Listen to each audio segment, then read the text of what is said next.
Transmedia. Esteban Galán. Decía aquel presidente mexicano conocido como Benito Juárez que entre los individuos como entre las naciones el respeto al derecho ajeno es la paz. Nuestro comicro de hoy es licenciado en Ciencias de la Comunicación por la Universidad del Mar en Oaxaca, México, y ha desempeñado como articulista, operador de radio y en monitoreo de medios locales en su región natal, Oaxaca. ¿Cómo le llamo? ¿Comunicador, licenciado, investigador? Porque ahora está... Hola, muy buenos días, muchas gracias Esteban por la invitación y bueno, me gustaría que me llamaras comunicólogo, que es la parte que más me interesa, la parte de la investigación en comunicación. Comunicólogo Feliciano García, muchas gracias por acompañarnos. Gracias Esteban. Oaxaca está ubicado en la región sur del país, de México, y es una de las regiones del estado de la región del país de México con mayor biodiversidad en cuestiones de áreas naturales y animales, fauna, y también una de las zonas del país con mayor diversidad lingüística y cultural, ¿no? En Oaxaca también está mucho la parte de promoción a la cultura y también hay mucho turismo en la parte de las playas. Oaxaca es un lugar donde hay muchos contrastes, hay muchas zonas, desde las áreas naturales, bosques, selva, desierto, playa y bueno, hay un sinfín de cosas aparte de la cultura. Y algún que otro ilustre habitante han tenido, ¿no? Sí, bueno, el más significativo es Benito Juárez, que bueno, hasta el aeropuerto internacional de la Ciudad de México es Benito Juárez. Él fue uno de los principales políticos de México y considerado uno de los fundadores de México como república. Él con el conflicto con los franceses, él defendió el país, bueno, de ahí su nombre, que él mencionó que el derecho al respeto ajeno es la paz en cuanto a los individuos, mientras tú respetes el derecho a los demás, y también entre las naciones, mientras las naciones respeten el derecho unas a otras, va a existir la paz, ¿no? Fue 14 años presidente de México y leyendo un poco su biografía me ha llamado la atención, no conocía el episodio, corríjame si me equivoco, México tenía una deuda con el Estado francés y entonces para cobrarla el ejército francés, digamos que desembarcó, ¿no?, en las costas mexicanas, intentó cobrarse la deuda, ¿es así? Sí, le llamaron un conflicto muy, no sé, gracioso, la guerra de los pasteles, que era... Estamos hablando de hace 150 años, es decir, no hace tanto de esto, 1860... Sí, en la época de... Bueno, México en la historia ha sufrido mucho... La construcción del país ha sido muy conflictiva, ¿no? Desde la independencia con la salida de los españoles. No se estabilizó el país hasta después surgió el conflicto con los franceses, después con Estados Unidos, la invasión que le costó la mitad del territorio perdido. Y bueno, hasta en ese entonces, en 1910, que es cuando fue la Revolución Mexicana, fue cuando la estabilidad del país, la política y social comenzó a vislumbrarse, ¿no? Y fue hasta en los años de 1930 cuando el partido único del país, que es el PRI, fue que gobernó mucho tiempo, ¿no? Hasta en la actualidad, ¿no? Que fue una parte de un solo partido para el país, ¿no? Esa fue la parte de la política del país que se fue constituyendo con muchas configuraciones entre guerras, conflictos internacionales y bueno. La figura de Benito Juárez además llama mucho más la atención porque surge de la región de Oaxaca, donde es muy difícil estudiar, es muy difícil tener formación, no es uno de los centros neurálgicos de México. Y bueno, y él para poder estudiar tiene que acudir a una institución religiosa, ¿no? Un seminario para... Es muy interesante la biografía de de Benito Juárez. En México, si bien también en términos generales las estadísticas dicen que ser universitario es muy bajo el porcentaje de los que podemos acceder a la educación universitaria. En Oaxaca, que es uno de los estados con mayor marginación de pobreza, salud, acceso a vías de transporte, aún es más impensable, ¿no? Y bueno, Benito Juárez en ese tiempo estudió en lo que hoy es la universidad principal del estado, en la Facultad de Derecho, y para lograrlo desde niño emigró de su pueblo a Oaxaca, donde su hermana trabajaba, y allí le dieron cobijo, ¿no? Y por coincidencias se topó con personas que lo acogieron y lo orientaron hacia dónde podría él estudiar, y bueno, logró estudiar, a pesar de que también era una persona con bajos recursos y que no había nadie detrás de él quien lo motivara, ¿no? Que es muy importante el apoyo familiar, y yo también lo viví. Mi familia no veía como algo importante que yo estudiara, ¿no? Porque decían que son gastos y bueno, aquí no necesitamos estudiar, más bien necesitamos trabajar en el campo, ¿no? Y bueno, yo con esa esperanza siempre busqué decir, yo sí quiero estudiar porque yo lo veo como que algo que me gusta, lo puedo lograr, ¿no? A través del estudio, y bueno, me identifico con esa parte del Benito Juárez porque también con dificultades logré estudiar, ¿no? Aún así. Es decir, 150 años después hay cosas que no han cambiado tanto, sigue marcando mucho el origen a la hora de poder acceder a la educación superior.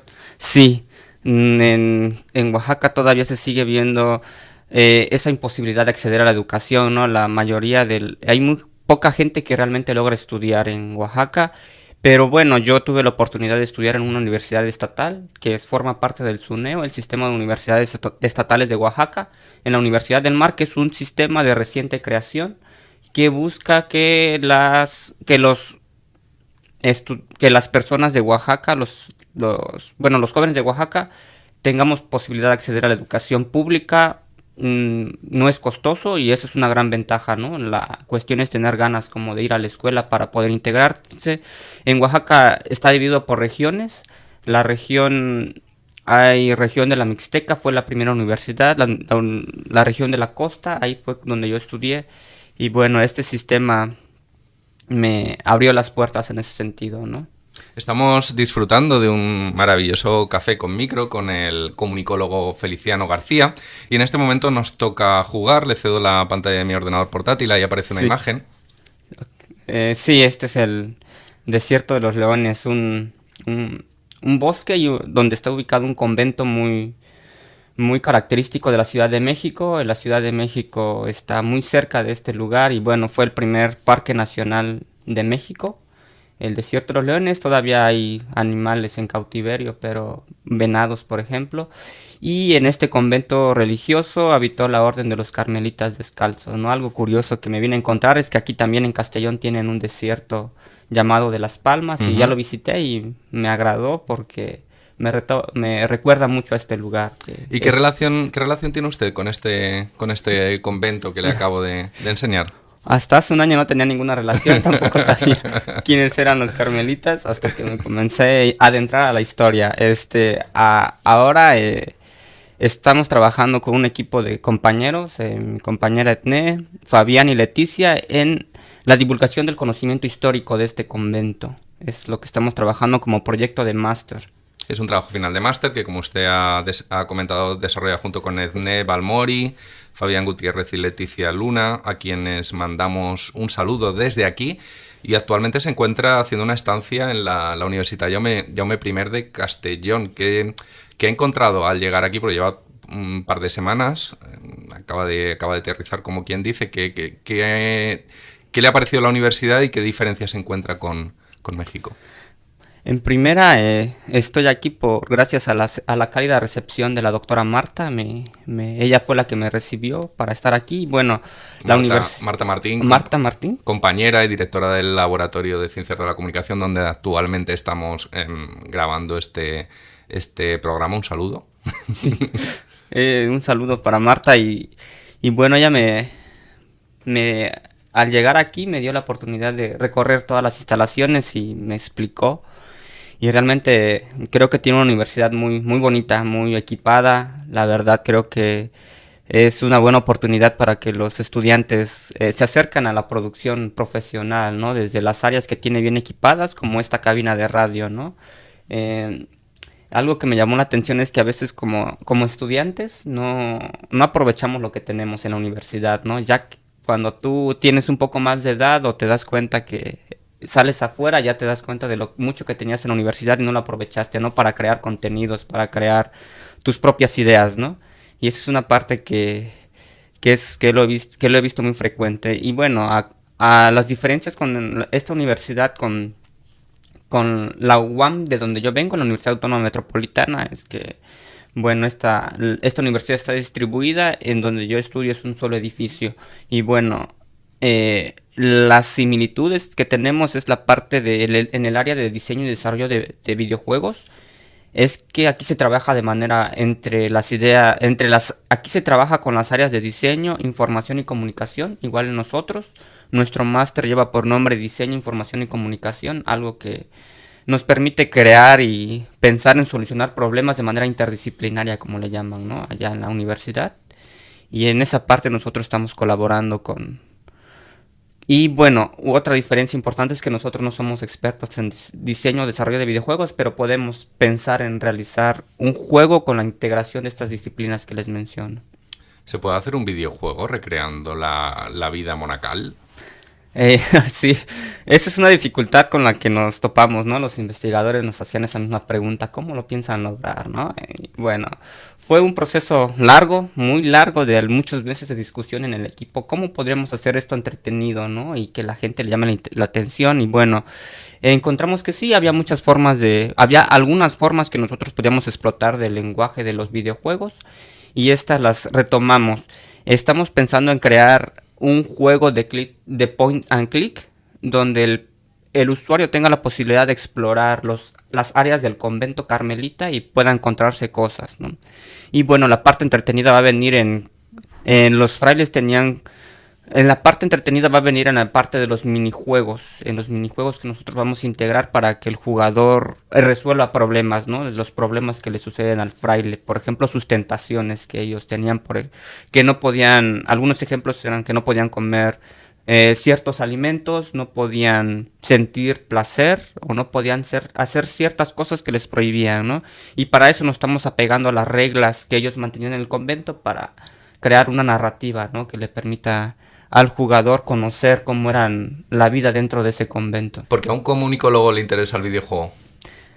¿Por qué a un comunicólogo le interesa el videojuego? Es una buena pregunta. Bueno, como les menciono, para diseñar un videojuego necesitas saber contar historias, ¿no? Y los comunicólogos tenemos esa formación de contar historias, sabemos de narrativas y si bien el lenguaje de los videojuegos es diferente a un medio audiovisual, nosotros como comunicólogos podemos insertarnos en este nuevo mundo que es el estudio y desarrollo de videojuegos, que se ha hecho poco, ¿no? Y nosotros debemos empezar a hacerlo como bien lo ha hecho esta universidad, ¿no? Partir desde la idea de que somos un equipo interdisciplinario y podemos crear una forma de cómo trabajar este nuevo medio, ¿no? En su proyecto integran comunicación, integran diseño, integran también informática. ¿Funciona bien lo interdisciplinar o hay ahí, digamos, se producen roces? Todo es una aventura en esta investigación porque tenemos que colaborar. Es una parte muy importante que nos han mencionado. Un profesor llamado un doctor Rafael Pérez y Pérez es nuestro asesor y él ha estudiado la interdisciplina, ¿no? Y ve estas partes, como mencionas, de los roces que puede haber entre distintas áreas, de cómo ver el problema, ¿no? Y bueno, para eso hemos trabajado, hemos seguido ciertas herramientas que nos han permitido entendernos como equipo interdisciplinario, nos han permitido ser más tolerantes. Es fundamental el diálogo y la actitud interdisciplinaria, ¿no? Cuando estás en un equipo de estos, para que funcione, como pregunta, ¿no? Tiene que funcionar si tú tienes una actitud abierta y una disposición al diálogo, como también lo menciona Rafael Alberto Pérez, un investigador de la Universidad Complutense de Madrid, con su colega, el Francisco García García. Ellos mencionan que el diálogo es tan importante en la actualidad, ¿no? Para trabajar en un equipo de investigadores o también en la parte de empresarial, ¿no? En la parte de empresarial tenemos a Jeff Bezos de Amazon, quien menciona que necesitas gente inteligente en tu equipo de trabajo, pero lo más importante es que tengan actitud de colaborar, que tengan una inteligencia emocional para aceptar las posturas, ideas de los otros. Esa es una parte muy importante que debemos considerar, tener una actitud y disposición. Tomábamos café hace unas semanas con el el investigador, el sabio en realidad, Alejandro Pizzitelli, y él lo que comentaba respecto a lo interdisciplinar, que había cambiado su opinión con el paso de los años, y se había dado cuenta, yo llevo desde que hablé con él, llevo semanas pensándolo, porque estoy de acuerdo y en desacuerdo a la vez con lo que dice, y a partes iguales, pero ya digo, es un proceso de reflexión sí. que todavía no he concluido, lo estoy intentando madurar. Él comentaba que lo interdisciplinar hay que traerlo de casa, es decir, que él intenta ahora, cuando organiza un laboratorio, es elegir a gente que venga ya con 2 habilidades, con lo cual, digamos, el adquirir o el empatizar con una tercera es mucho más sencillo. Y esto comentaba que desde el sistema educativo se puede trabajar de manera sencilla, digamos, promocionando, pues que además del currículum académico habitual, pues que se incentive a que el estudiante sea experto en algo que él elija, que puede ser... Puede ser la música, puede ser un deporte, puede ser cualquier, digamos, la historia, cualquier inquietud que él tenga y que tenga una tutorización de tal manera pues que cuando uno hace 10 o 12 años algo, es experto en eso, de manera adicional a su currículum, digamos, a la titulación que adquiera. ¿Qué opina usted de esto? La parte de hacer lo que te gusta. Bueno, yo sí, estoy a favor de eso. Yo también desde Aristóteles ha establecido eso, ¿no? Si haces lo que te gusta, lo vas a hacer bien, y esa es una parte muy importante.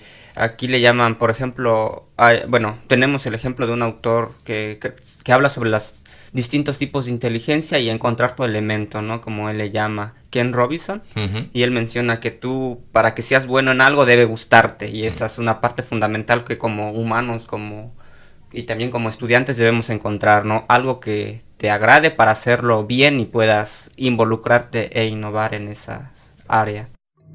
Transmedia. Esteban Galán.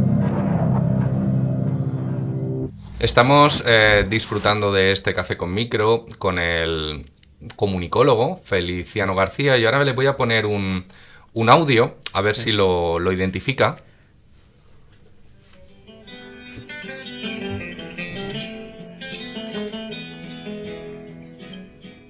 Radio Mosaico presenta Memorias del Pasado. ¿Le suena? Wow, no me esperaba que encontrarlo aquí. Vamos a escucharlo. Comunidades del estado de Oaxaca. Con el objetivo de recolectar, preservar y difundir las creencias de pueblos en forma... Cuéntenos, ¿qué estamos escuchando? Me ha parecido increíble, la verdad. No me esperaba escucharlo aquí. Y bueno, me provoca muchos recuerdos, muchas emociones, realmente, como les iba a comentar enseguida, cuando tú recuerdas algo cuando te emociona. Tú tienes los recuerdos que te emocionaron, te provocaron sentimientos, y bueno, yo tengo este recuerdo de mi papá, porque fue él quien narra la experiencia que él tuvo cuando sucedió este conflicto en mi comunidad, que se llama San Mateo Nejapa. Está ubicado en la región mixteca y hubo un conflicto con los del pobladores, con unos militares. Y bueno, me gustaba mucho escuchar a mi papá porque me contaba historias que me hacían pensar en imaginarme los contextos, esta situación tan conflictiva, ¿no? Del pasado.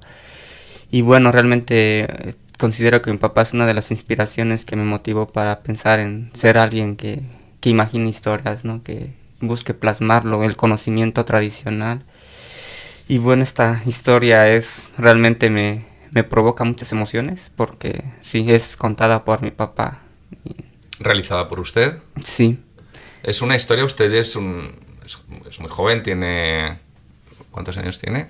25. 25, y esto es un proyecto que ya tiene 4 años, es de 2014, es decir, que lo realizó con 21 años y es un proyecto maduro, es decir, se puede encontrar en YouTube, se llama 1958. Sí. Es un dramático radiofónico y es un proyecto, ya le digo, lo he estado escuchando y aparte de tener una calidad extraordinaria, es un proyecto narrativamente es maduro. Parece, para una persona, digamos, de 21 años, llama la atención. Sí, la verdad, no pensé que te fuera a provocar estos comentarios, pero sí, considero que también en la universidad donde lo producimos les gustó mucho, ¿no? Les pareció muy buena la propuesta y bueno, por eso lo decidí compartir también en YouTube para que lo puedan escuchar. Es una historia que tiene muchos conflictos, como que la parte que me gustó, la intención que tenía con este producto es mostrar la cosmovisión, ¿no? De las personas, la cultura, la tradición, la forma de pensar que se tenía en ese entonces, en esa comunidad en específico, ¿no? Y que como esa comunidad hay muchas en Oaxaca, ¿no? Que tienen sus propias historias y sus propias formas de entender el mundo, ¿no?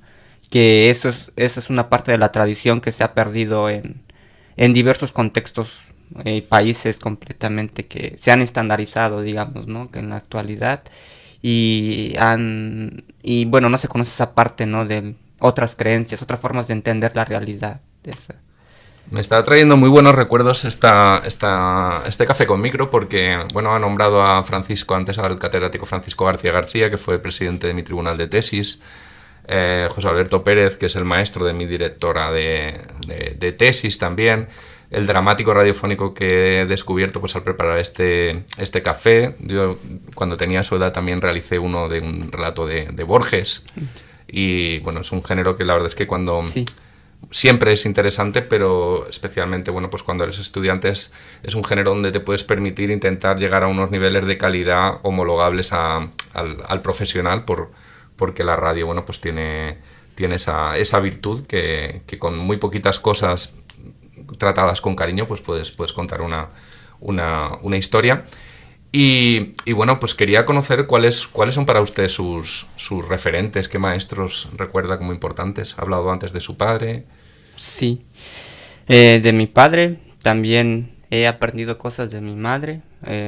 Y bueno, en la universidad donde yo estudié, la Universidad del Mar, he tenido buenos profesores. Muchos de ellos me enseñaron a valorar esta parte, ¿no? Esta parte histórica. Y no quiero mencionarlos porque sería dejar a un lado a unos y mencionar a otros, pero quiero también... Tengo otros referentes más literarios, por ejemplo, María Rilke. Y bueno, él también me ha inspirado en ver la realidad como algo positivo también, ¿no? Y bueno, principalmente él y mucha gente que llevo conmigo, como que me encuentro cotidianamente, ¿no? Ayer conocí a un alumno llamado Jesús que también me ha dado me ha dado muy buenos comentarios, ¿no? Unas buenas experiencias platicar con él. Y bueno, también desde Marta, que me está enseñando tantas cosas, y bueno, también todos los que me he encontrado en el camino, como tú también, ¿no? Que me haces pensar y sentir cosas que bueno, son muy valiosas para mí. Regálenos un libro. Gracias. Regálenos un libro. Bueno, es un libro que no dejo de leer y es Cartas a un joven poeta de Rilke. Y bueno, ese es el que siempre me acompaña en los momentos malos, en los momentos buenos. ¿Se llevan libros de viaje? Cuando viaja, ¿lleva algún libro en la maleta? Muy interesante la pregunta porque, bueno, yo soy un joven y estoy muy metido en la parte de las tendencias con el celular, ¿no? Tengo libros digitales y de hecho también tengo alguien que lee para mí, que es una grabadora que de lectores PDF.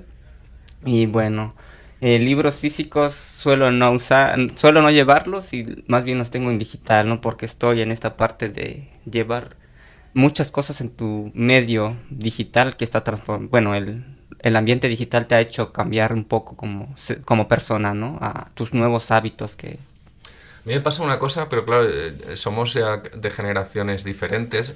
Sí que evidentemente utilizo formatos electrónicos para leer, pero lo hago luego que tiene que ver con lecturas del entorno laboral, profesional, académico.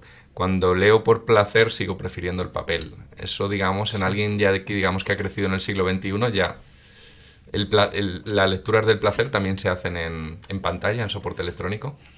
También las hacemos por placer en soporte electrónico porque, bueno, estás en algún momento, por ejemplo, el fin de semana pasado fui a la montaña donde está el desierto de Las Palmas y bueno, no se me ocurrió, no llevaba un libro físico, pero llevaba mi celular y pude leer algo sobre algo que me estaba sintiendo, algún recuerdo, y lo pude hacer en el lugar y me sentí bien porque lo llevaba en mi aparato digital, ¿no? Yo creo que sí te puede provocar sensaciones placenteras también leer en digital en ciertos momentos. ¿Y una película?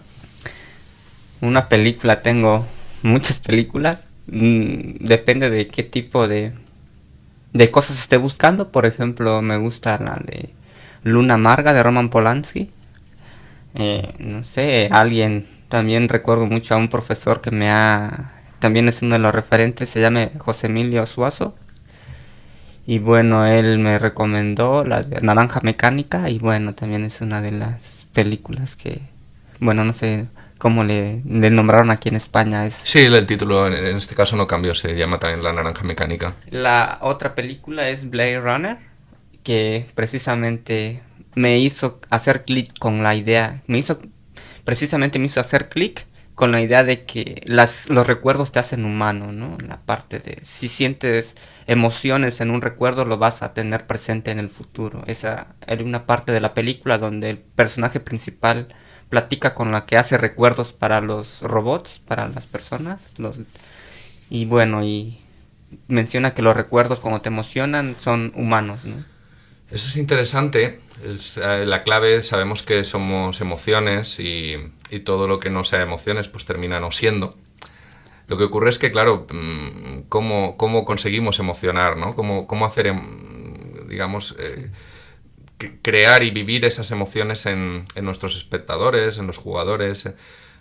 A veces, de manera, claro, para dar alguna clave, cuando trabajaba y me dedicaba pues a contar historias de manera profesional, pues siempre intentaba ver, no sé si a usted le pasará, si lo que estaba contando alguien de hace 2 o 3 siglos le hubiera apelado también. Es decir, si son cosas básicas que van más allá pues de la moda, de la última tecnología, del último formato, pues que apelan pues a querer, a ser querido, al dolor,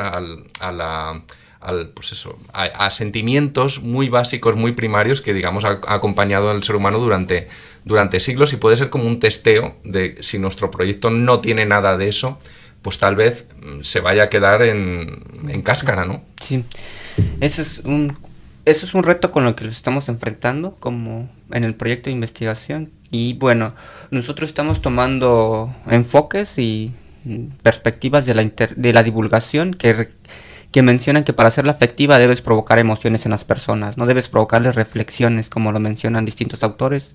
Nosotros estamos planteando, la interpretación temática nos propone tener un tema, ¿no?, para tratar la historia, y en este caso nosotros estamos tratando un tema que puede ser muy actual, como lo es anular tu individualidad y el desarraigo, ¿no?, el desarraigo de la sociedad, de tu familia, de la cultura, cuando te insertas en una institución, por ejemplo, la misma cárcel. Puede ser también que un convento te desarraiga y anula tu individualidad, ¿no?, cuando sigues sus reglas. Y también puede suceder si los jóvenes se ponen a pensar en sus mismos contextos, ¿no?, sus mismos contextos donde ven esas reglas que les hacen desarraigar su individualidad para pegarse a unas reglas. Esa es la parte que nosotros queremos dejar a las personas como reflexión, ¿no?, que piensen en cómo hay instituciones actualmente que te hacen que sigas ciertas reglas y que elimines cosas de tu ser individual o social. Me parece muy interesante su proyecto porque ataca varias cosas que creo que son necesarias. La posibilidad de contar historias del patrimonio, cosas, digamos, que han estado con nosotros durante siglos y que por tenerlas tan cerca no se valoran. Antes hablaba el caso de estudiantes que se dan cuenta de lo que tenían en la universidad cuando terminan. Pues bueno, pues el patrimonio inmaterial, material e inmaterial que tienen los territorios, pues puede ser temática perfectamente para contar historias en el cine, en los videojuegos, sí. ¿Por qué no? Y luego también esa necesidad de investigar antes de contar una historia, incluso, ya digo, podemos estar matando marcianos en un videojuego, pero si los marcianos están en un bosque, esto que ha hecho usted este fin de semana, de ir a visitar el desierto de Las Palmas, dejarse impregnar por ese territorio, sentirlo, y luego pues cuando tiene que diseñar ese entorno, pues luego lógicamente puede tener en cuenta esas sensaciones o no, pero las haya vivido y las ha experimentado, y entonces tiene una posibilidad de poder transmitirlas. Sí. Pero muchas veces yo esta pregunta la hago a mis estudiantes de videojuegos y están diseñando un bosque y les pregunto pues cuántas horas han pasado en un bosque durante el último año o 2 años, y en muchos casos me encuentro con que la respuesta es ninguna, y además a principio, luego ya entienden que sí, pero a priori no entienden por qué. Si están diseñando un bosque tienen que irse una tarde a un bosque para... No, lo veo en YouTube o lo escucho o me bajo fondos sonoros para... Es importante tocar la realidad. Bueno, me gustó mucho lo que acabas de decir porque hace algún tiempo leí un libro y la parte que me quedó de ese libro es que menciona, para que tú conozcas realmente un lugar, debes pertenecer a ese lugar de manera histórica y experiencial, ¿no? Y es la parte de la experiencia que mencionas, ¿no? Para que tú puedas contar algo, debes vivirlo, debes conocerlo, debes tú estar en ese lugar. Por ejemplo, si tú has leído sobre París y no has estado en París, es muy diferente a vivirlo que a conocerlo, ¿no? Como de esa forma distante, ¿no? Comunicólogo Feliciano García, ha sido un placer compartir este Café con Micro con usted. Sí. Le deseo una feliz estancia aquí en Castellón y muchas gracias. Muchas gracias, Esteban, y bueno, estoy muy feliz en esta investigación. He aprendido mucho y bueno, es un placer estar aquí contigo. Más contenidos en comtransmedia.com. Transmedia.